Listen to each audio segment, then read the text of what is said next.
All right, UCLA fans, let's have an honest-to-goodness conversation about DeShaun Foster. This isn't working.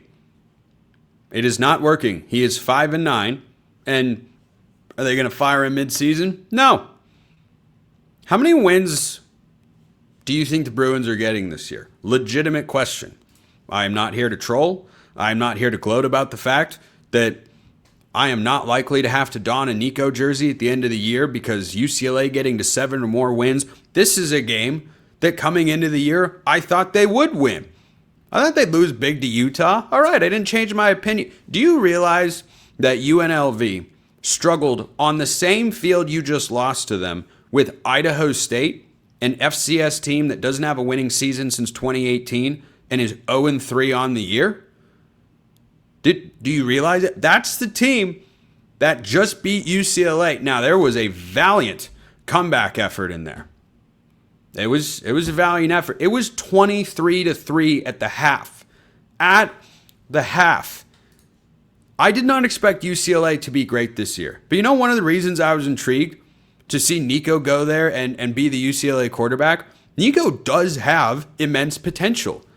I don't know how UCLA plans on maximizing that or if they're capable of even getting 50% out of him. Nico has made an all-time bad calculation, which I said at the time that he left Tennessee, and that continues to look to be true because UCLA plays New Mexico at home this week. Boy, I hope they win that football game. UCLA has a huge stadium. We know they can't sell it out. It's not going to get any easier when you're losing games to UNLV, where you're trying to stage a big-time comeback and Nico throws a pick to end the game, and all right, you know what, that's the way it goes, a late-game situation sometimes. Why was a group of 5 team that is all brand new, by the way, outright win vibe for UNLV, outright lose vibe for UCLA here, 100%. Dan Mullen has his team playing better and better, and you know what? In the Group of 5 playoff conversation, with this win over UCLA, UNLV is ahead of Boise State right now.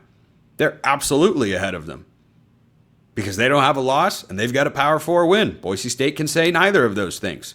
So, great outcome here for Dan Mullen and the Rebels.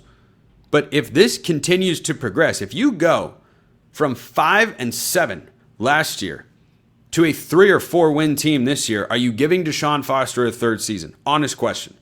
Maybe when you have a talent like Nico at quarterback, maybe you want to give it one more year, see if a second year in the system with Tino Sinceri and make some offseason moves. Maybe you want to do all of that. But my criticism of the UCLA football program for quite a while now has been, I don't see you as acting like a serious football program. And that annoys me because the potential of UCLA is very real. And longtime fans are fully aware of that. There is no reason in the modern era, and their basketball program is proof positive of this, that they can't be competitive. Even if they're the number 2 team in their own city. Los Angeles is a hotbed. It's one of the top 3 or 4 metropolitan hotbeds for high school football talent in all of college football. What is DeShaun Foster able to sell to those potential recruits right now? What is he even able to sell to the locker room?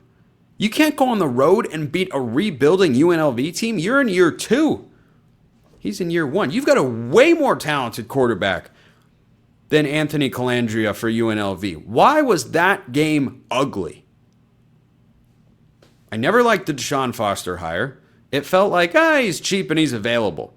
He seemed like the sort of guy who should have been named the interim head coach for a year. You give him a chance, and then you go, okay, this is not... Fresno State's a good example. They had, I believe it was Tim Skipper as their interim head coach, and he was doing, okay, not great. They went out and got Matt Entz, a real head coach with a track record of winning going back to North Dakota State. Guess what? They just walked into Reser and embarrassed Oregon State. Now, Oregon State mostly did the embarrassing themselves. I'm going to talk about that later in the show. But I see nothing with DeShaun Foster that is going right. I don't know what you would even look at and say, well, this is going in the right direction. Like, Nico's numbers were fine in the game, but it didn't actually matter because they trailed 23-3 against UNLV. Like, it's bad. It's bad. So their next 2 games are incredibly winnable. And then the gauntlet begins for UCLA. And I legitimately don't know how many they're going to win. But I'm curious. UCLA fans, you tell me. What does a successful season look like? And what would have to happen for you to say after year 2, all right, we're done with DeShaun Foster. Let's go get an actual head coach. I don't know. So that's one Big Ten job that could come available. Let me tell you about another one that I'm keeping an eye on here. Even though this was the outcome I expected. I picked Iowa State to win the football game. I thought they'd win the Cyhawk battle. I thought it would be close. It was. They did. 16-13 final score. That's the Cyhawk for you. Iowa State gets it done in Ames. Really good win for Matt Campbell here because it's kind of getting that cloud to stop hovering over you about beating Iowa at home. All right, you got it done. Here's why I wonder about Kirk Ferentz. Number one, he's not a spring chicken. He's been there a very long time. He is old. Number two, he is clearly not capable of bringing Iowa football into the 21st century of being competitive. Because it doesn't seem to matter what quarterback he tries to get there, and they haven't been able to go out and get any type of legitimate quarterback. They go get Mark Gronowski, and through 2 games, Trent Condon of Locked On Hawkeyes, through his own admission, yep, we were sold a bill of goods, this is not it. Do you know his passing yardage totals, Mark Gronowski, in Iowa's first 2 games? They played Albany and Iowa State. He threw for 83 yards against Iowa State. What if I told you that is almost double what he threw for against Albany? It's not that Kirk Ferentz is going to stop being able to win games. Defense and run game can take you to a lot of really, really solid but never elite places. Their schedule, frankly, isn't as hard as some of the other ones in the Big Ten. UMass, Rutgers, Indiana at home, at Wisconsin, Penn State, Minnesota, Oregon. I don't know how they're doing in that stretch, though. At USC, Michigan State, at Nebraska. Second half gets quite a bit tougher.